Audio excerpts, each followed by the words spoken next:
It's a long-awaited reopening for the St. Louis Chess Club in October. Chess tournaments will once again fill the Central West End with people from all across the globe, but this time in a much larger space. First Alert 4's Shoshana Stahl has more on the project and what people in the neighborhood are saying.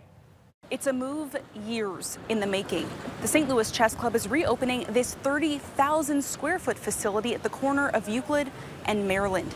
It's something residents we spoke to say is a welcomed addition to the neighborhood. We've been a little concerned about the space being vacant, but really excited that the chess club is expanding. I love their outdoor seating with the chess tables. It brings like families around to sit around and learn how to play chess. About 8 months ago, Bo Hammer moved onto Maryland Avenue in the Central West End. Coming from Chicago, he says the Central West End was the perfect neighborhood with history and charm. So we're super excited about it. The chess club says renovations have been planned for over 4 years, turning the former 6,000 square foot club into one more than 4 times the size. It will be the largest chess club in the world, and we're very proud to say we're going to be the best chess club in the world. The club will have classrooms to teach people how to play, a restaurant opening up in the future, and high-profile chess tournaments starting in October. With that, bringing players from across the world into the Central West End. We are thinking long-term. We want to be a constant in all of the things that happen in the community. Alderman Michael Browning says bringing people in from across the globe will highlight to even more people what the Central West End has to offer. This is one of the most walkable neighborhoods in St. Louis because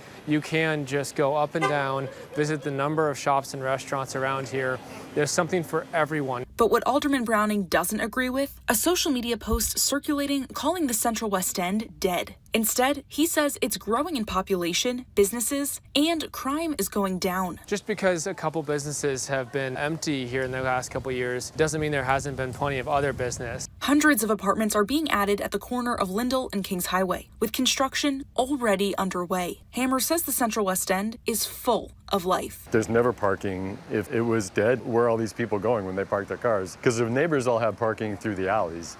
So I think most of the parking is people who are coming here to take advantage of what the Central West End has to offer. And just across the street is this vacant business that used to house the Blue Mercury. Alderman Browning says it's not about what business replaces it, but instead having a diversity of businesses here in the neighborhood. In the Central West End, Shoshana Stahl, First Alert 4.